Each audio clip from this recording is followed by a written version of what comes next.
साधना का चौथा दिन पूरा हुआ।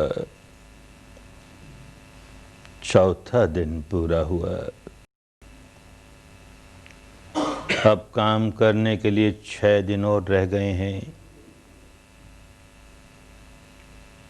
बड़ी निष्ठा के साथ और बड़ी समझदारी के साथ काम करना है। आज का ये चौथा दिन बड़े महत्व का दिन। पिछले 3-3.5 दिनों तक जो भी मेहनत करते रहे, परिश्रम करते रहे, वो आज के इस अनुभव के लिए करते रहे, आज की इस साधना के लिए करते रहे। अनेक लोगों ने आज पहली बार अंतर्मुखी होकर सच्चाई की धर्म गंगा में पहली बार डुबकी लगाई। अन्यथा तो मनुष्य स्वभाव जब से जन्मे और आंख खुली तब से बहिर्मुखी ही रहे। कभी अंतर्मुखी नहीं हुए, कभी आत्ममुखी नहीं हुए, स्वमुखी नहीं हुए। आंख बंद करके किसी ने ध्यान करने का कोई उपक्रम कभी किया भी तो क्या किया? मन ही मन किसी शब्द को दोहराता रहा, मन ही मन किसी काल्पनिक रूप का ध्यान करता रहा, मन ही मन किसी दार्शनिक मान्यता के पृष्ठपोषण का चिंतन करता रहा। जो सचमुच अनुभव हो रहा है, अपने बारे में क्या सच्चाई प्रकट हुई है, इसको जानने का कभी काम ही नहीं किया, क्योंकि ये विद्या ही भारत से लुप्त हो गई। पिछले 2000 वर्षों से ये कल्याणकारिणी विद्या भारत से विलुप्त हुई, तो भारत की बहुत पुरातन विद्या होते हुए भी आज भारत के लोगों को बड़ी नई सी विद्या लगती है। अरे ये क्या करने लगे, ये तो हमारी मान्यता के अनुकूल नहीं है, हमारी मान्यता का क्या हुआ, हमारी दार्शनिक मान्यता का क्या हुआ, हमारी परंपरागत मान्यता का क्या हुआ। इस तरह की उलझने मन में आती ही है।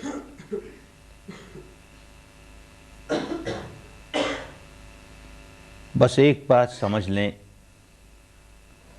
कि अपनी जितनी दार्शनिक मान्यताएं हैं उनकी निंदा नहीं करें, न तो उनके प्रति इतना चिपकाव कि हम तो उसी को आलंबन बना के ध्यान करेंगे, और न उसके प्रति घृणा, उसको एक और रखेंगे।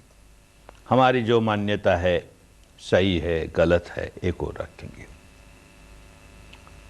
अब तो हमें अपने बारे में जो सच्चाई अनुभूति से प्रकट हो रही है उसको जानना है। 3.5 हाथ की काया के भीतर जानना है। अनुभव द्वारा जो कुछ हो बस उसी को जानेंगे, चिंतन मनन द्वारा नहीं।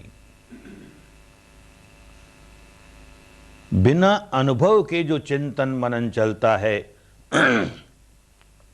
वो केवल बौद्धिक प्रक्रिया है। उस चिंतन मनन का अगर अच्छे ढंग से किया जाए तो अपना लाभ होता है, उसकी कोई निंदा नहीं है, पर इस काम से उसका कोई लेन देन नहीं। यहां तो हर कदम, हर क्षण अनुभूति के स्तर पर चलना है,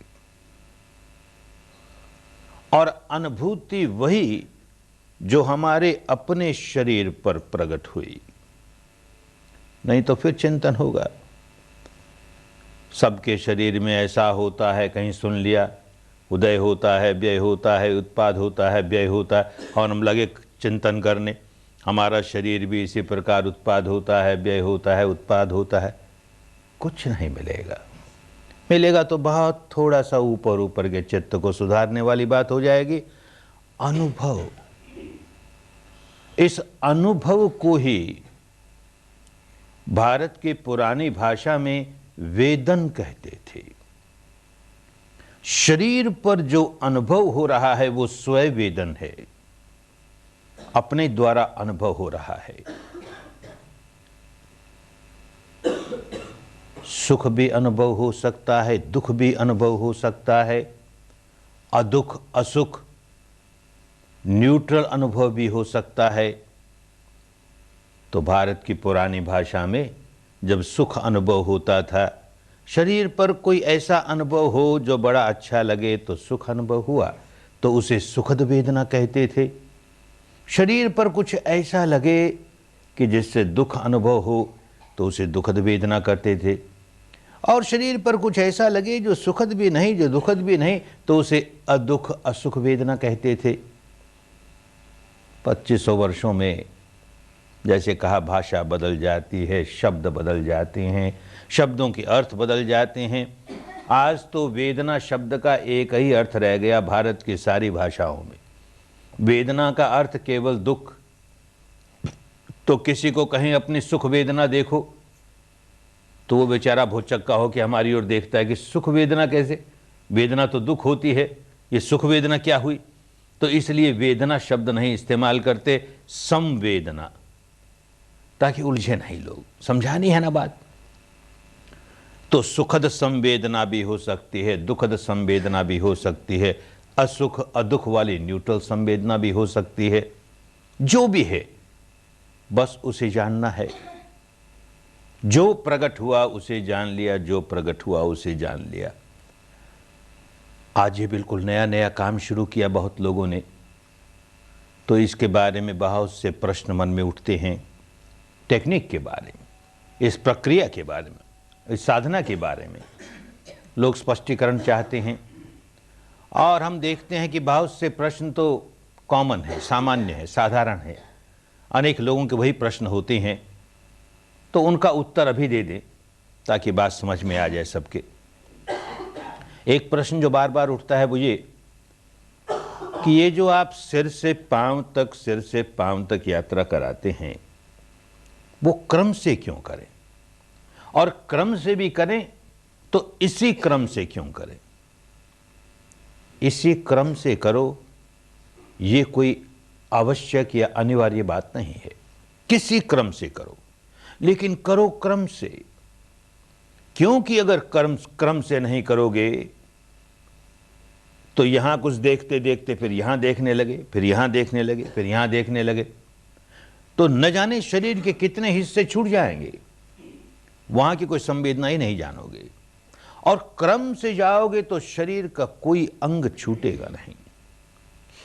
और ये साधना में आगे जाकर एक स्टेशन आने वाली है।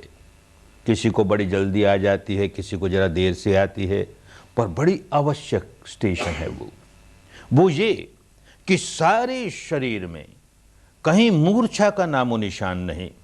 मूर्छा माने कोई ऐसा स्थान नहीं है जहां संवेदना न हो।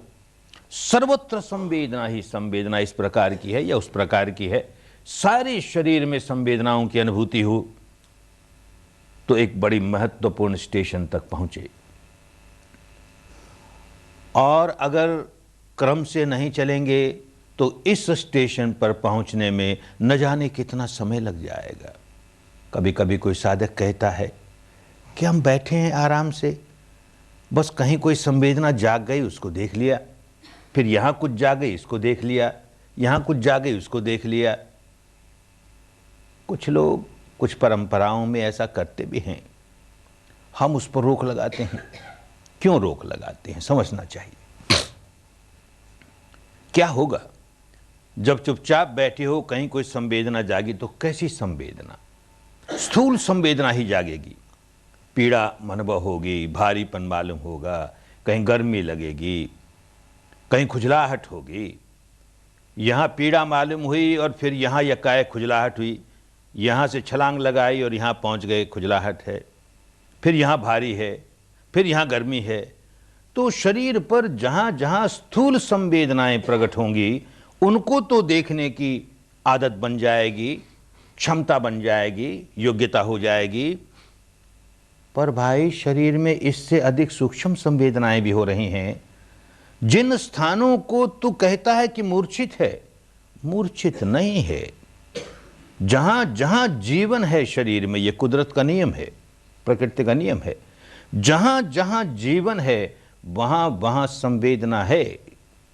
संवेदना है तो प्रमाण है कि जीवन है। यहां तो जीवित है सारे अंग, हमारे शरीर का अणु अणु जीवित है, प्राण साथ हैं, तो संवेदना तो है।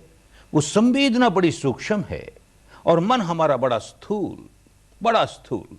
तो स्थूल स्थूल संवेदनाएं तो बड़ी आसानी से ग्रहण कर लेगा, अनुभव कर लेगा, सूक्ष्म की ओर जाएगा ही नहीं, क्योंकि हमने उसको सूक्ष्म की ओर जाने के लिए कोई प्रक्रिया ही नहीं सिखाई। वो बेचारा स्थूल स्थूल, यहाँ गर्मी है, यहाँ भारी है, यहाँ खुजलाता है, यहाँ ये होता है, ये होता है, महीनों लगा देगा, कभी कभी हम देखते हैं बरसों लगा देगा। उसको सूक्ष्म संवेदनाओं का अनुभव नहीं होगा और उसको सारे शरीर में संवेदना है, इस अवस्था पर पहुंच नहीं पाएगा। इसलिए ऐसा काम भूल के भी नहीं करना। हमको अंग प्रत्यंग में से मन गुजारना है। संवेदना महसूस हुई, बस आगे बढ़ गए, रुकना नहीं। महसूस हो गई ना, काम बन गया, आगे बढ़ गए। संवेदना महसूस हुई, आगे बढ़ गए। जहां संवेदना नहीं महसूस हुई वहां रुक गए। हम छोड़ेंगे नहीं ना किसी अंग को भी, तो नहीं महसूस हुई वहां रुके हम। ज्यादा देर नहीं, ज्यादा देर रुकेंगे तो मन भागने लगेगा, टिकेगा किस पर, उसको पकड़ने के लिए कुछ नहीं मिल रहा, ज्यादा देर कैसे ठहरेगा। बस 1 मिनट बहुत है, पर 1 मिनट शांत चित्त से रुकें, एकाग्र चित्त से रुकें, और सबसे बड़ी बात समता भरे चित्त से रुकें। नहीं कुछ मालूम हुआ, आगे बढ़ गए। नहीं कुछ मालूम हुआ तो इतना तो कम से कम मालूम करें कि अगर ढका हुआ अंग है तो देख, कपड़े का स्पर्श हुआ ना, उसकी भी एक अनुभूति होती है। भले ऊपरी ऊपरी छिछली छिछली अनुभूति है ये, पर अनुभूति तो है ही ना, कपड़े का स्पर्श हो रहा है। खुला अंग है तो ये बाहर के वायुमंडल का स्पर्श हो रहा है। बस इतना ही जान लिया, आगे बढ़ गए। दूसरी बार फिर मिनट भर रुके, अगली बार फिर मिनट भर रुके। यूं शांत चित्त से, समता भरे चित्त से, बड़े धीरज के साथ काम करते जाएंगे तो देखेंगे जहां जहां मूर्छा थी सब जगह की मूर्छा दूर हो गई, सब जगह महसूस होने लगा। ये कपड़े का छूना, हवा का छूना नहीं, उसके शरीर की स्वाभाविक संवेदना प्रकट होने लगी। संवेदना तो थी ही, क्योंकि हम बड़े धीरज के साथ काम करते रहे, समता के साथ काम करते रहे, हमारा मन अधिक सूक्ष्म हो गया, अधिक संवेदनशील हो गया, तो महसूस करने लगा। वही अगर हम मिनट पर रुकते हैं और रुक करके राग जगाते हैं, माने कामना जगाते हैं, अरे यहाँ मुझे संवेदना मिल जाए, यहाँ मुझे संवेदना मिल जाए, आधा मिनट हो गया नहीं मिली, पौन मिनट हो गया नहीं, मिल जाए मिल जाए, यूं करता है तो मन की समता खो देता है, मन का संतुलन खो देता है। और मन का संतुलन नहीं हो तो मन बड़ा स्थूल होता है। स्थूल मन, वहां पर जो विद्यमान है सूक्ष्म संवेदना, उसको महसूस नहीं कर पाएगा। इसी तरह से द्वेष करेगा, रुका तो है मिनट पर, अरे ये मूर्छा अब तक नहीं गई, देखो दूसरे राउंड में भी नहीं गई, देख तीसरे राउंड में भी नहीं गई, उसके प्रति द्वेष करता है, उस मूर्छा के प्रति द्वेष करता है, फिर अपना संतुलन खोता है, फिर अपनी समता खोता है, फिर बड़ा स्थूल हो गया। स्थूल हो गया तो सूक्ष्म संवेदना कैसे महसूस करेगा। शांत है, बस दृष्टा भाव है, जो है सो है। इस समय संवेदना नहीं है, नहीं है, हम क्या करें। हम तो शांत चित्त से यहां रुके हैं, जो कुछ प्रकट होगा उसको स्वीकार कर लेंगे। यूं अगर समता में रहेंगे, मन का संतुलन बनाए रखेंगे, तो मन अपने आप सूक्ष्म होता जाएगा, सूक्ष्म होता जाएगा, अनुभव करना शुरू कर देगा, तो संवेदनाएं महसूस होने लगेगी। यूं बड़ी जल्दी सारी जगह रुकते रुकते रुकते रुकते, जहां नहीं है वहां रुकते रुकते रुकते चलेंगे, तो जहां जहां नहीं है वहां वहां महसूस होने लगेगा, तो हम उस स्टेशन पर जल्दी पहुंच जाएंगे जहां के सारे शरीर के संवेदनाएं अनुभव होने लगे। एक प्रश्न और आता है कि हम यात्रा बड़े क्रम से चल रहे हैं, हमने अपना क्रम बनाया, आपने दिया वो या कोई दूसरा, पर क्रम से चलते हैं बार बार, जिससे कोई अंग छूटे नहीं। आपकी बात समझ में आ गई। लेकिन हम जब क्रम से चलते हैं और चलते चलते एक स्थान पर आए, इतने में किसी दूसरी जगह बड़ी तेज संवेदना हो गई, आगे हो गई, तो छलांग लगा के पहले वहां पहुंच जाएं, या जिसको छोड़ आए थे वहां कोई तेज संवेदना हो गई तो छलांग लगा के पीछे चले जाएं और फिर इसको देख लेंगे। कभी नहीं करना, फिर वही आदत पड़ जाएगी। हमेशा स्थूल संवेदनाओं को महत्व देने की आदत पड़ जाएगी। कोई तेज संवेदना आगे आई है या पीछे की ओर आई है, उसे स्वीकार किया, आई है लेकिन अभी नहीं, तेरी बारी नहीं, हम अपना पूरा राउंड करके वहां पहुंचेंगे तब तुझे देखेंगे, पूरा ध्यान तब लगाएंगे। थोड़ी सी जानकारी तो रहेगी ही, लेकिन हम अपनी ओर से उस पर ध्यान नहीं लगाएंगे, हम तो अपने क्रम से जाते चले जाएंगे, नहीं तो इधर इधर इधर, फिर वही छलांग लगाने की आदत होगी और सारे शरीर के संवेदनाओं को देखने का काम धीमा पड़ जाएगा, कमजोर पड़ जाएगा। एक और प्रश्न आता है बार बार कि ये जो सिर से पांव तक चक्कर लगाते हैं तो एक बार में कितनी सी दूर, कितने बड़े स्थान को देखें, कितने बड़े स्थान की संवेदना देखें। अरे भाई, ये बार बार चक्कर लगाते लगाते तो ऐसी अवस्था पर पहुंच जाओगे कि जहां सुई के नोक के बराबर स्थान भी बाकी नहीं बचेगा। सुई के नोक के बराबर स्थान पर भी संवेदना संवेदना संवेदना महसूस होती चली जाएगी, एक एक अणु की संवेदना महसूस होती चली जाएगी। पर प्रारंभ में उस सुई के नोक के बराबर जगह को देखना शुरू करेंगे तो घंटों लग जाएंगे सिर से पांव तक जाने में, मन उबने लगेगा, काम नहीं करेगा। तो इस समय काम करते हुए तो 2 अंगुल 4 अंगुल, 2 अंगुल 4 अंगुल, बस इतनी सी जगह, 2 अंगुल 4 अंगुल, 2 अंगुल 4 अंगुल, इतनी सी जगह देखते हुए आगे बढ़ जाएं। और धीरे धीरे बार बार का अभ्यास करते करते वो जगह अपने आप छोटी होते होते होते होते सब जगह मालूम होने लगेगा। कभी कभी किसी किसी साधक का मन बड़ा स्थूल होता है, बड़ा चंचल होता है, या बड़ा आलसी होता है, तंद्रिल होता है, तो उस बेचारे को कोई संवेदना नहीं मिलती। तो 2-2 4-4 अंगुल में भी उसको संवेदना नहीं मिलती तो जी उबने लगता है। तो ऐसे व्यक्ति के लिए कहते हैं जरा बड़ी जगह ध्यान कर, जैसे सारे सिर में एक साथ, और सारे सिर में कहीं भी किसी स्थान पर भी जरा सी संवेदना जागी, आगे बढ़ जा। फिर सारे चेहरे पर एक साथ, कहीं भी जरा सी संवेदना जागी, आगे बढ़ जा। फिर सारी भुजा पर, सारे हाथ पर, सारी छाती पर, सारे यूं बड़े बड़े अंगों में चक्कर लगाता हुआ खिप चक्कर लगा, और यूं करते करते फिर उस एरिया को, उस स्थान को और छोटा किया और छोटा किया और छोटा किया, यूं करते करते सर्वत्र जाग जाएगी।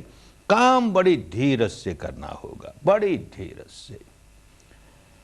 आतुरता होगी कि मुझको जल्दी जाग जाए, सब जगह क्यों नहीं जागते रे, मुझे क्यों नहीं जागते रे, तो फिर राग जागेगा, कामनाएं जागेगी, तृष्णा जागेगी, भले संवेदना के लिए जाग रही हैं, और द्वेष जागेगा, दुर्भावना जागेगी, भले मूर्छा के लिए जाग रही हैं। तो हम जो काम करने आए उससे गलत रास्ते पड़ जाएंगे। जो है जैसा है, हम अपना काम कर रहे हैं, परिणाम धर्म पर छोड़ें, परिणाम प्रकृति पर छोड़ें, हमेशा परिणाम अच्छा आने वाला है। एक प्रश्न और उठता है बार बार, ये जो चक्कर लगाते हैं उसमें कितना समय लगे, सिर से पांव तक एक यात्रा करने में कितना समय लगे, कुछ नहीं कह सकते। निर्भर करता है, व्यक्ति व्यक्ति पर निर्भर करता है, और एक ही व्यक्ति के समय समय की मनोस्थिति पर निर्भर करता है। मान लो किसी का मन बहुत व्याकुल है, जरा भी समता नहीं है, मन स्थिर नहीं है, तो जहां गया वहीं संवेदना नहीं मिली, मिनट भर रुकना पड़ा, आगे बढ़ा, संवेदना नहीं मिली, मिनट भर रुकना पड़ा। यूं करते करते आध घंटा भी लग जाए, 1 घंटा भी लग जाए, हमें काहे की जल्दी है। लेकिन अगर मन बहुत सजग है और बहुत एकाग्र है और बड़ा संवेदनशील है, सूक्ष्म है, जहां गए वहीं संवेदना, आगे बढ़े संवेदना, आगे बढ़े संवेदना, सारी जगह संवेदना मिलती चली गई, तो ये यात्रा 10-1 मिनट में ही पूरी हो जाए। 10 मिनट से कम समय में अगर यात्रा पूरी करते हो तो इस समय उचित बात नहीं, आगे जाकर तो होने लगेगा, 10 मिनट भी नहीं लगेगा। अब इस समय 10 मिनट से जल्दी अगर पूरा कर दिया तो पता ही नहीं लगेगा कौन सा अंग छूट गया, और हमें तो अंग प्रत्यंग में से गुजरना है, तो कम से कम 10-1 मिनट तो लगाएं।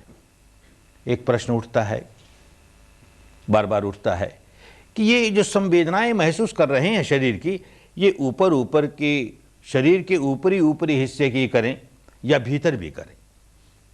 तो इस समय तो ऊपरी ऊपरी हिस्से से ही काम शुरू करें, पर फिर भी कोई कोई साधक ऐसा होता है, पूर्व जन्मों में बहुत काम किया होगा, तो काम शुरू करते ही भीतर भी संवेदना महसूस होने लगी, अंदर तक होने लगी। नहीं होती है तो चिंता नहीं करनी, ऊपर ही ऊपर के करते जाएं, और हो सकता है इन्हीं 10 दिनों में ये अवस्था प्राप्त हो जाएगी जबकि बींद बींद करके भीतर तक के संवेदना जान लेंगे। इस समय तो कम से कम शरीर की ऊपरी ऊपरी त्वचा की जो संवेदनाएं हैं वो सारी की सारी जान लें, उसमें कहीं कोई मूर्छित स्थान न रह जाए, इसके लिए प्रयत्न करते रहें। और प्रयत्न यही है कि बार बार इसे दोहराते रहें। और एक प्रश्न उठता है, इस संवेदना क्या हुई? हमारे यहां ध्यान के नाम पर न जाने लोग कितने प्रकार के लेप लगा के आते हैं। बचपन से सुनते आए, ध्यान ऐसा होता है, ध्यान ऐसा होता है, साधना ऐसी होती है। तो हर व्यक्ति अपनी अपनी परंपरा की बातों को सुन करके वही लेप हैं। और यहां कहते हैं शरीर की संवेदना देखो, तो संवेदना क्या देखें? तो उलझ जाता है। समझ लेना चाहिए कि शरीर पर जो कुछ अनुभव होता है और शरीर की स्वाभाविक अनुभूतियां, शरीर का धर्म है। गरमाना शरीर का धर्म है, पसीजना शरीर का धर्म है, धड़कना शरीर का धर्म है, भारी होना शरीर का धर्म है, शीतल होना, गर्म होना शरीर का धर्म है। ये शरीर के अपने स्वभाव हैं, इसकी प्रकृति है।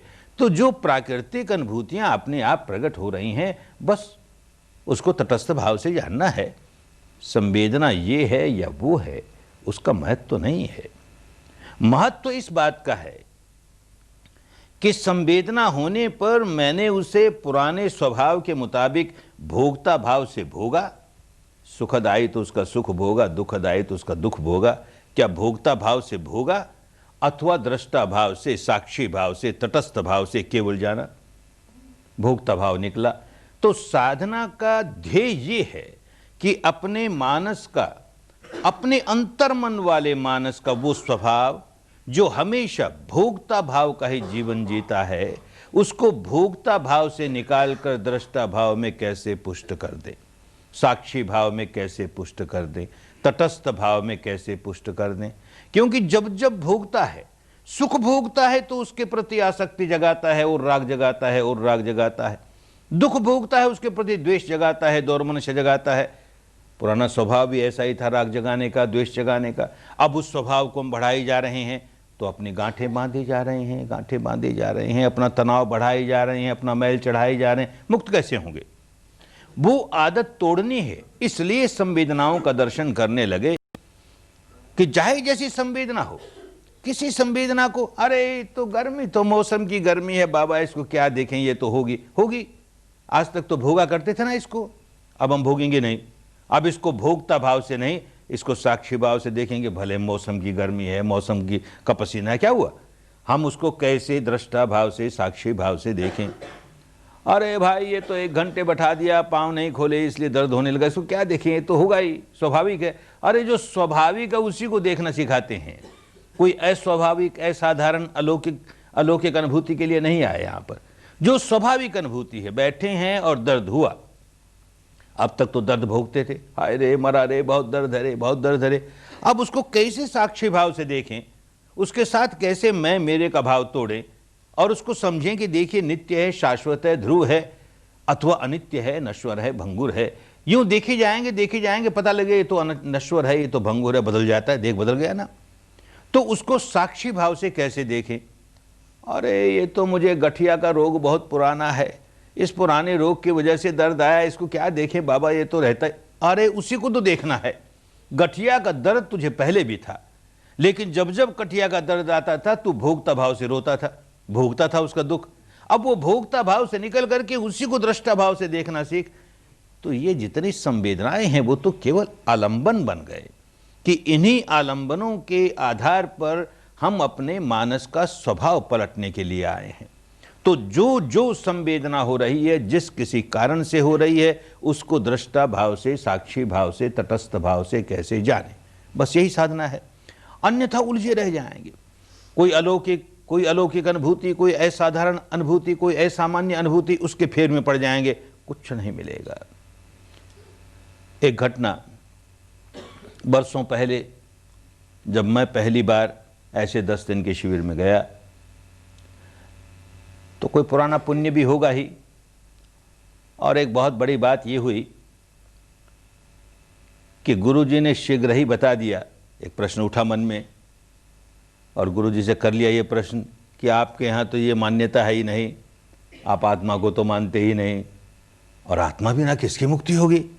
ये आत्मा बिना सुख दुख कौन भोग रहा है? ये भी कोई बात हुई? जरा ये तो समझाइए हमें। तो उन्होंने कहा, देख भाई, तेरी जो मान्यता है हम उसका खंडन नहीं करते, और तू भी उसका खंडन मत कर, उसको जरा एक और रखना। अब तो तू जो अनुभव हो रहा है और आज तक तू उसे भोगता भाव से भोगता था और व्याकुल होता था, उस स्वभाव को पलटने के लिए देख तो सही, साक्षी भाव से देख तो सही। अरे भाई, कोई अंदर आत्मा होगी तो देखते देखते देखते आप ही प्रकाश में आ जाएगी। तू तो सत्य देख रहा है ना, तो 10 ही दिन के लिए तो हम कहते हैं कि तेरी मान्यता को एक और रख। बस उन्होंने कहा और हमारी समझ में आया तो जैसे दरवाजा खुल गया मुक्ति का। वो जंजाल लगाए रहते, हमारी दार्शनिक मान्यता कहाँ हुई रे, हमारी दार्शनिक मान्यता कहाँ गई रे, बरसों बात पकड़ में नहीं आती। कहा अच्छी बात है, होगी आत्मा, अपनी जगह रहे। आत्मा है तो भी तो राग पैदा करते ही है ना, द्वेष पैदा करते ही है ना। और कोई विद्या मिलती है जो हमको राग से मुक्त करती है, द्वेष से मुक्त करती है, तो कल्याण की बात है ना, उसमें बुरी बात क्या है? करके तो देखें। और 10 ही दिन तो करना है ना, क्या हुआ, बस रास्ता खुल गया। और रास्ता खुल गया और 10 ही दिनों में पुराना पुण्य भी होगा, पुराना अभ्यास भी होगा, हम नहीं जानते, बहुत कुछ उपलब्ध हो गया। 10 ही दिन में बहुत कुछ उपलब्ध हो गया तो रहा नहीं जाता। जिसको कोई अनमोल रत्न मिल जाए रहा नहीं जाता, वो चाहता है कि ऐसा सबको प्राप्त हो जाए। तो अपने घर वालों को कहता है, अपने मित्रों को कहता है, अपने रिश्तेदारों को कहता है, परिचितों को, अपरिचितों को, अरे बहुत अच्छा है, मैंने करके देखा, तू भी देख, तू भी देख। अनेक मित्रों से कहा, वो लोग जाने लगे। एक मित्र वहाँ का बड़ा धनवान, हमारी तरह व्यापार करने वाला, इंडस्ट्री करने वाला, तो बस इसी से समझ लेना चाहिए, बड़ा रोगी, बड़ा व्याकुल। व्यापार करना, उद्योग करना बुरी बात नहीं है, लेकिन जब आदमी भीतर से धर्म नहीं समझता तो रोगी ही रोगी, व्याकुल ही व्याकुल होता है। हम जानते थे बड़ा व्याकुल है, क्योंकि हम भी उसी में से गुजरे थे। अरे ये बेचारा यहाँ 10 दिन सीख जाए, इसका कल्याण हो जाएगा। ये भाव मन में आया, बहुत समझाया, नहीं माना। 10 दिन मेरे पास समय कहाँ से आए, मैं इतना बिजी आदमी, मैं ऐसा, और मुझे कोई तकलीफ नहीं, मैं बड़ा सुखी हूँ, क्या दुख है मुझे, सुने ही नहीं बात। फिर हमारे मित्र जो जाकर आए शिविरों में, उन्होंने कहना शुरू किया। एक बार उसने मन बनाया कि चलो 10 दिन आते हैं, चला आया। तो जैसे सब ने किया वैसे 3-3.5 दिन आनापान करते रहे, फिर विपश्यना मिली। अगले दिन जैसे यहाँ पीछे शून्यागार हैं, वैसे वहाँ भी शून्यागार थे। एक शून्यागार में एक व्यक्ति को बैठा करके गुरुजी उनको जाकर के पूछे, चेक करें क्यों भाई, क्या हुआ, कैसे हुआ। जो भारतीय हो तो मुझे साथ ले जाएं अनुवाद करने के लिए। तो इस भाई की कोठरी में भी गए, दरवाज़ा खटखटाया, इसने दरवाज़ा खोला। पहला प्रश्न यही किया, क्यों भाई, क्या संवेदना मिली? कहता कुछ नहीं मिला, कुछ नहीं मिला। और हम देखते हैं उसने अपने कमीज उतार रखी है, अपने बनियान उतार रखी है, अपनी धोती ऊपर तक चढ़ा रखी है। अरे पसीने से लथपथ, तुझे पसीना आया ना? हाँ पसीना तो आएगा ही, इस छोटी सी कोठरी में इतनी गर्मी, तुझे गर्मी लगी ना? तो गर्मी तो लगेगी, इतनी मौसम है गर्मी की। अरे भाई यही तो देखना है ना, तुझे गर्मी लगी, अब तक तो भोगता था, उसे देखना साक्षी भाव से। पसीना आया, देखना साक्षी भाव से। वो क्या देखे गर्मी, क्या देखे पसीना, वो तो हमारे मुंह की ओर देखता है, कभी गुरु जी के मुंह की ओर देखता है, जैसे हम लोग उसका मजाक कर रहे हैं। ये भी कोई बात हुई? मैं साधना करने आया, यहाँ पर ध्यान करने आया, गर्मी को देखूं, पसीने को देखूं? अरे कोई आत्मा का दर्शन कराओ तो कल्याण हो जाए, कोई परमात्मा का दर्शन कराओ तो कल्याण हो जाए। अरे बाबा भगवान बुद्ध की साधना है तो भगवान बुद्ध का ही दर्शन कराओ, वो भी हमारे 9वें अवतार थे, उनका दर्शन कर लेंगे तो भी कल्याण हो जाएगा। ये शरीर का दर्शन, और वो भी गर्मी का, वो पसीने का, कोई बात हुई? अरे बार बार समझाएं बाबा, तू समझ तो सही, ये साधना इसी प्रकार की है, इससे तेरे मन के विकार निकलेंगे, राग निकलेगा, द्वेष निकलेगा, तू समझ तो सही। कहाँ समझे? एक एक करके 10 दिन खो दिए। मन में दुख हुआ कि इस कठिनाई से तो इस व्यक्ति को लेकर के आया और कुछ नहीं पल्ले पड़ा उसके, क्योंकि जितनी बार पूछते हैं कहता है कोई खास अनुभव तो नहीं हुआ। अब जो आम अनुभव हो रहा उसको स्वीकार नहीं करता और कोई खास अनुभव ढूंढता है, कोई अलौकिक अनुभव होना चाहिए, वो तो हो नहीं रहा। ये गर्मी है, ये तो सर्दी है, ये तो भारीपन है, ये तो होता ही है, इसको क्या देखें, इसको क्या देखें। 1 साल बीता, 1.5 साल बीता, और बहुत से हमारे कॉमन फ्रेंड्स जो उसके मित्र भी थे, हमारे मित्र भी थे, बहुत लोग गए। जो जाकर आया वही कहता ये लाभ हुआ, ये लाभ हुआ, ये लाभ हुआ, शारीरिक भी, मानसिक भी, आध्यात्मिक भी, बड़े खुश। तो फिर उसके मन में आया कि सब लोगों को लाभ होता है तो हमने कहीं गलती की होगी। तो आया हमारे पास कि गुरुजी तो लेंगे नहीं, आप चल के सिफारिश कर दीजिए, एक बार 10 दिन और करना चाहता हूँ। अब के जैसा तुम कहोगे। गर्मी को देखो तो गर्मी ही देखूंगा, पसीने को देखो तो पसीना ही देखूंगा, पर एक बार 10 दिन और मौका मिल जाए। चला आया और जैसे बताया ठीक वैसे ही किया, एकदम प्रगति करते हुए आगे बढ़ गया। बात समझ में आ गई ना?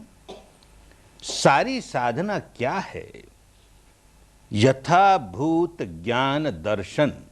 यथाभूत अपने आप जो हुआ, यथाकृत नहीं, हम इसमें कुछ नहीं करेंगे। यथा वांछित नहीं, हम चाहें वैसा हो जाए, यथा वांछित नहीं। यथा कल्पित नहीं, हम कोई कल्पना नहीं करेंगे। यथा संकल्पित नहीं, हम कोई चिंतन मनन नहीं करेंगे। यथाभूत आपो आप, अपने आप जो हुआ हमने उसे तटस्थ भाव से जान लिया। आपो आप जो हुआ हमने तटस्थ भाव से जान लिया। जान लिया, इसी को पुरानी भाषा में कहते थे कि दर्शन हुआ। जैसा है वैसा दर्शन हुआ, माने अनुभव कर लिया। और ज्ञान से जान लिया तो काहे का ज्ञान? बुद्धि का ज्ञान नहीं, अब अनुभूति का ज्ञान है कि जो अनुभव हुआ उसका स्वभाव क्या है।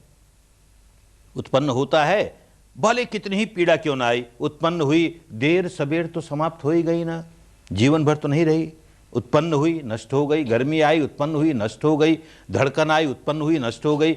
अरे इसका उत्पन्न होना, नष्ट होना इसका स्वभाव है, ये इसका अनित्य स्वभाव है। ये बात अनुभूति से जानते चले जाएंगे तो इसी शरीर के प्रति जो गहरी आसक्ति पैदा कर ली और इसकी वजह से जो राग पैदा करने लगे, जो द्वेष पैदा करने लगे, जहां सुखद अनुभूति हुई राग पैदा किया, दुखद अनुभूति हुई द्वेष पैदा किया, वो स्वभाव पलटने लगेगा ना। अरे वो स्वभाव पलटने का काम करने आए हैं बाबा। हमको ये गर्मी से और सर्दी से और पसीने से लेना देना क्या?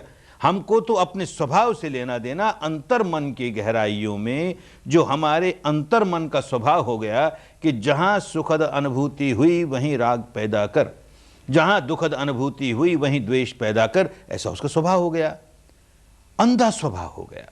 ऊपर वाला चित्त माने जो हमारी बुद्धि है वो तो खूब समझती है ये शरीर नश्वर है, भंगुर है, अरे ये मैं नहीं, ये मेरा नहीं, ये मेरी आत्मा नहीं, इसके प्रति राग नहीं करना चाहिए, द्वेष नहीं करना चाहिए। और यूं बार बार चिंतन करते करते नश्वर है, भंगुर है, अनित्य है, नश्वर है, भंगुर है, अनित्य है, मैं नहीं, मेरा नहीं, मेरी आत्मा नहीं, ये सारा संसार दुख ही चिंतन चलता है। अच्छा चिंतन है, लेकिन वो चिंतन का लाभ किसको मिलता है? ये ऊपर वाले चित्त को मिल गया, जिसको पश्चिम की भाषा में आजकल कॉन्शियस माइंड कहने लगे। ऊपर ऊपर का चित्त जरा सा, बाकी का भीतर वाला चित्त वो कॉन्शियस माइंड की बात सुनता नहीं, इंटेलेक्ट की बात सुनता नहीं, बुद्धि की बात सुनता नहीं। वो तो अपने स्वभाव का गुलाम है, वो तो हमेशा शरीर के साथ जुड़ा रहता है। तो यही बात कोई महापुरुष देखता है कि इस अंतर मन को सुधारने के लिए शरीर के साथ जो जुड़ा हुआ है वहां तक पहुंच होनी चाहिए। शरीर में कोई संवेदना होती है और ये अंतर मन उसे पहचान लेता है, सुखद कहता है, दुखद कहता है, राग जगाता है, द्वेष जगाता है, वहां हम पहुंचे ही नहीं। राग कहाँ जगाता है वहां पहुंचे ही नहीं तो राग निकालेंगे कैसे? राग का स्वभाव कैसे बदलेंगे? द्वेष कहाँ जगाता है, पहुंचे ही नहीं तो द्वेष को निकालेंगे कैसे? ये काम करने के लिए सारी साधना कर रहे हैं, खूब अच्छी तरह समझ लेना चाहिए। तो संवेदना चाहे जैसी आए, हम उस संवेदना को साक्षी भाव से देख रहे हैं कि हम उसे भोक्ता भाव से भोग रहे हैं। इसको खूब समझते हुए भोक्ता भाव में निकल करके साक्षी भाव, तटस्थ भाव, दृष्टा भाव, उसके प्रति मैं मेरे का भाव नहीं रखते हुए जैसा है वैसा यथाभूत यथाभूत ऐसा उसको देखते हुए चलेंगे तो आगे बढ़ते ही जाएंगे। जो आदमी जितनी जल्दी इस बात को समझ जाएगा वो ठीक से काम करेगा और आगे बढ़ता चला जाएगा। नहीं तो संवेदना तो आई नहीं, संवेदना तो आई नहीं। बहुत बार ऐसे होता है क्योंकि संवेदना शब्द मानो कोई अनोखी संवेदना होनी चाहिए, अनोखी अनुभूति होनी चाहिए। कल ये सहायक आचार्य प्रश्न करेंगे बुला करके और पूछेंगे क्यों भाई तुम्हें संवेदना मिली? हम चाहते हैं कोई ऐसा उत्तर नहीं दे, पर फिर भी निकल ही आता है एक दो तो ऐसा उत्तर देने वाला, कोई संवेदना नहीं मिली कहेगा कोई। और फिर दूसरा प्रश्न किया जाएगा उससे, कोई संवेदना नहीं मिली तो तुझे घंटा भर बैठाया गया और कहा गया पाँव मत बदल, हाथ मत बदल, आंख मत खोल, बैठ पाया आराम से? अरे कहाँ बैठ पाया, 10 बार बदलना पड़ा। क्या हुआ? पाँव में इतनी पीड़ा हुई, पाँव में इतनी पीड़ा हुई कि बैठ नहीं पाया घंटे भर, और कहता संवेदना तो ही नहीं। अरे उस पीड़ा से बढ़कर भी कोई संवेदना होगी? इतनी बड़ी पीड़ा हुई और फिर कहता संवेदना नहीं हुई। उसका कारण क्या? कि वो संवेदना कोई अलौकिक अनुभूति को मानता है। ये तो शरीर का स्वभाव, बाबा बैठे हैं तो पीड़ा हुई, इसको क्या देखें? हमें तो संवेदना देखनी है ना। हमें तो संवेदना देखनी है ना। कोई कोई पागल आदमी जब ये 3 दिन चलता है आनापान का काम, तब भी जब उससे पूछा जाता है कि तुझे यहाँ पर कोई संवेदना मिली, जब कोई पूछता है यहाँ संवेदना मिली, तो हाथ से यूं रगड़ता है, कहता नहीं नहीं कोई संवेदना नहीं मिली। तो ये क्या किया, ये तो ऐसी खुजली आई, जरा सी खुजला लिया। खुजली उसके लिए संवेदना ही नहीं। वो कोई बहुत अलौकिक बात ढूंढ रहा है, खुजला रहा है और कहता कोई संवेदना ही नहीं। ऐसा भी कोई आता है, क्या करे बेचारे, अबोध है ना, दया आती है उन पर। ऐसा भी कोई आता है, कहता है गुरु जी आपने जितने नाम लिए ना वो सब मिला, पीड़ा भी आई, भारीपन भी आया, गर्मी भी आई, पसीना भी आया, धड़कन भी हुई, सब मिला, पर संवेदना तो नहीं मिली ना। अब क्या कहें ऐसे व्यक्ति को, बार बार समझाते हैं और बार बार ऐसे प्रश्न आते हैं। इतने लोग बैठे हैं, हम नहीं चाहते कोई इस तरह का प्रश्न करे, पर करेगा ही। ये देखते हैं हर शिविर में, देखते हैं कोई इक्का दुक्का इस तरह का प्रश्न करने वाला मिल ही जाता है। सुनना नहीं चाहता, समझना नहीं चाहता। ये 1000 प्रवचन करते रहें, वो तो अपना ही मानस बनाए बैठा है, कोई संवेदना मिलेगी, अरे कोई संवेदना मिलेगी कि अमृत मिल जाएगा, पता नहीं क्या हो जाएगा, समझे ही नहीं। अरे बाबा, शरीर पर जो स्वाभाविक अनुभूति होती है उसको संवेदना कहा जा रहा है, उसको सुनना ही नहीं चाहेगा, समझना ही नहीं चाहेगा, तो क्या करेगा, कैसे आगे बढ़ेगा। खूब अच्छी तरह समझें। इन संवेदनाओं को इसलिए देख रहे हैं कि अपने मन के स्वभाव को समझने का काम कर रहे हैं। मन ने एक स्वभाव बना लिया प्रतिक्रिया करने का, राग जगाने का, द्वेष जगाने का, उसको अनुभूति से समझने का काम कर रहे हैं ताकि उसको पलट सकें। और फिर कुदरत के कानून को समझने का काम कर रहे हैं। कुदरत किस प्रकार काम करती है, जब जब हमारा मानस प्रतिक्रिया करता है तब तब हम दुखी हो जाते हैं, और प्रतिक्रिया करने बंद कर दें हम दुख के बाहर आ जाएं। ये कुदरत का बंधा बंधाया नियम है जो सब पर लागू होता है। ये व्यक्ति जो सम्यक संबुद्ध बना, कोई भी व्यक्ति सम्यक संबुद्ध बन जाएगा, अरहंत बन जाएगा। इस कानून को, कुदरत के कानून को, विश्व के विधान को अनुभूतियों के स्तर पर जानेगा तो ही बनेगा, नहीं तो नहीं बनेगा। केवल चिंतन मनन करके कोई व्यक्ति बुद्ध नहीं बन जाता, अरहंत नहीं बन जाता। कोई शास्त्र का वाचन करके कोई व्यक्ति अरहंत नहीं बन जाता, बुद्ध नहीं बन जाता। तर्क वितर्क करके नहीं बन जाता, व्रत उपवास करके नहीं बन जाता। सारे कुदरत के कानून को अनुभूतियों पर उतार लेता है ये व्यक्ति, सिद्धार्थ गौतम। इसके जीवन में अजीब बातें हुई। राजकुमार है, पर जन्म राजमहल में नहीं हुआ। उसका जन्म किसी पेड़ के नीचे, खुले आसमान के तले, खुली प्रकृति में उसका जन्म हुआ।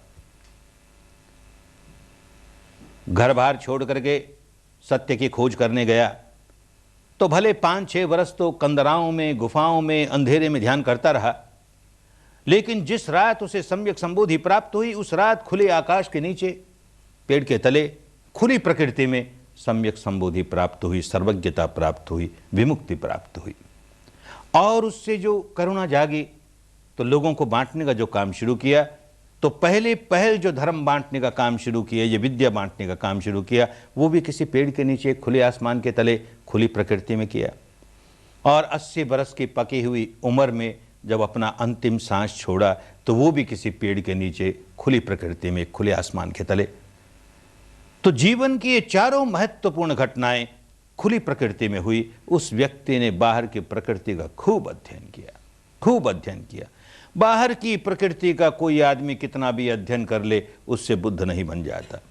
जब अपने भीतर की प्रकृति का अनुभव करने लगा, बाहर की प्रकृति की बातें चिंतन मनन द्वारा समझेगा, केवल बुद्धि के स्तर पर समझेगा, और इस काया के भीतर क्या सच्चाई है इसको अनुभूति से समझेगा। बहुत बड़ा अंतर है दोनों में। अपने भीतर अनुभूति से जानने लगा और उसको जानते जानते मुक्त अवस्था तक पहुंच गया। इसलिए लोगों को यही सिखाया, इस 3.5 हाथ की काया के भीतर क्या अनुभूति होती है। अब तक जो भी क्रियाएं चलती थी साधना की, वो शरीर पर होने वाली अनुभूतियों को महत्व नहीं देती थी, केवल चिंतन को महत्व देती थी। राग मत करो तो चिंतन द्वारा ही राग मत करो, द्वेष मत करो चिंतन द्वारा ही मत करो। ये देखो रूप अच्छा लगता है कि बुरा लगता है, इसके प्रति कोई राग द्वेष नहीं। शब्द अच्छा लगता है, बुरा लगता है, कोई राग द्वेष। ये चिंतन ही चिंतन की बातें, बुद्धि की बातें अच्छी हैं, बुद्धि को निर्मल बनाएंगी, पर बाकी का सारा मानस वैसा का वैसा रह जाएगा। जड़ें नहीं सुधरेंगी, तो इस व्यक्ति ने खोज निकाला कि जब तक शरीर पर होने वाली संवेदनाओं के अनुभूति को आधार बना करके राग द्वेष नहीं निकाला गया, तब तक अंतर्मन का स्वभाव बदलने वाला नहीं है। वो जब करने लगा तो सारी प्रकृति का रहस्य खुल गया। हर साधक के लिए सारी प्रकृति का रहस्य खुल जाएगा। अंदर देखते देखते ये सारा शरीर और ये सारा चित्त केवल तरंग ही तरंग, तरंग ही तरंग, उत्पाद व्यय, उत्पन्न होना, नष्ट होना, उत्पन्न होना, नष्ट होना। और फिर देखेगा बाहर सारे ब्रह्मांड में, सारे विश्व में यही है, उत्पन्न होना, नष्ट होना, नष्ट होना। सब्बो पज्जलितो लोको, सब्बो लोको पकंपितो पकंपितो। कुछ होता है, नष्ट हो जाता है, नष्ट हो जाता है, फिर होता है, नष्ट हो जाता है, फिर होता है, नष्ट हो। अरे ऐसे ही चल रहा है, भीतर भी ऐसे ही चल रहा है, बाहर भी ऐसे ही चल रहा है। कुछ बने जा रहा है, बिगड़ता है फिर बन जाता है, बिगड़ता है फिर बन जाता है। इसीलिए भारत की पुरानी भाषा में इसको भव कहा, बनता है, बिकमिंग, बिकमिंग। कहने के लिए ये प्राणी है, ये व्यक्ति है, ये अमुक है, ऐसे व्यवहार जगत के लिए कहना पड़ता है। वस्तुतः कोई नहीं, केवल भव, बिकमिंग, बिकमिंग। प्रति क्षण बदले जा रहा है सारा विश्व, भौतिक चैतसिक सारा प्रति क्षण बदले जा रहा है। बदल करके ये फाइनल प्रोडक्ट आ गया। अब इसमें कुछ नहीं बदलेगा, ऐसा कुछ है ही नहीं, बदले ही जा रहा है, बदले ही जा रहा है। इसलिए भव संसार, भव है, बने जा रहा है, उसकी धारा का संसरण हुए जा रहा है, बहाव चली रहा है, चली रहा है, चली रहा है। ये एक बात बुद्धि से नहीं, अनुभूति से समझ में आने लगेगी। और दूसरी बात समझ में आने लगेगी कि जो कुछ बनता है बाहर भीतर, उसके पीछे कोई ना कोई कारण है। बिना कारण कुछ नहीं बनता। कारण है तो उसका परिणाम है, कारण है उसका परिणाम है। एक कारण होगा, अनेक कारण जुड़ जाएंगे, पर कारण है तो परिणाम है, और जो परिणाम है वही आगे के लिए कारण बन गया। उस कारण से फिर कोई परिणाम आया, परिणाम कारण बना, फिर परिणाम आया, बीज से फल आया, फल से बीज आया, बीज से फल आया, फल से बीज आया। ओ, इस प्रकार ये संसार चक्र चलता है। खूब समझ में आने लगेगा।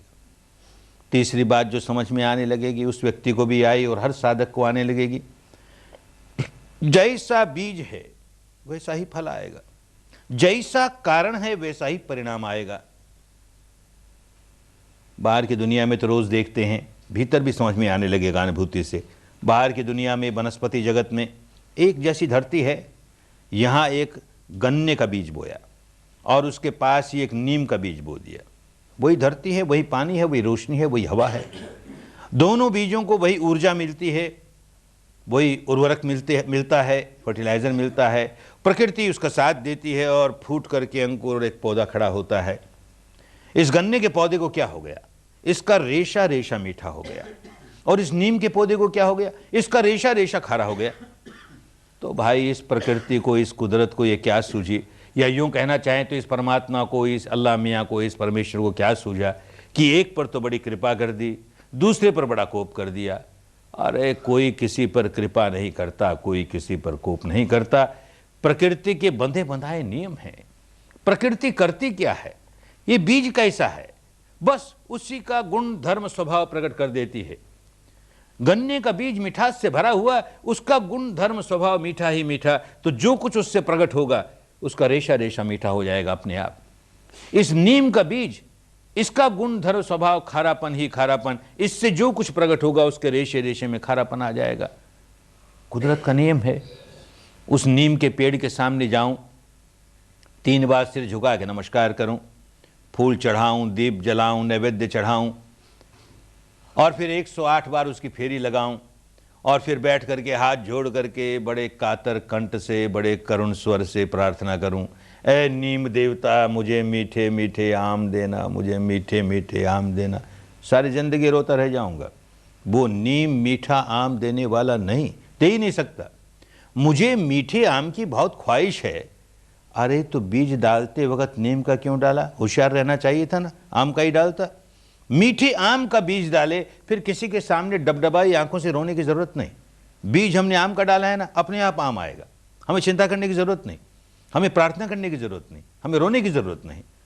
तो बीज डालते वक्त हम सजग नहीं हैं, और फल आने का समय आता है तो हम पर किसी की कृपा हो जाए, अमुक देवी की, देवता की, ईश्वर की, ब्रह्म की, गुरु महाराज की, किसी की कृपा हो जाए।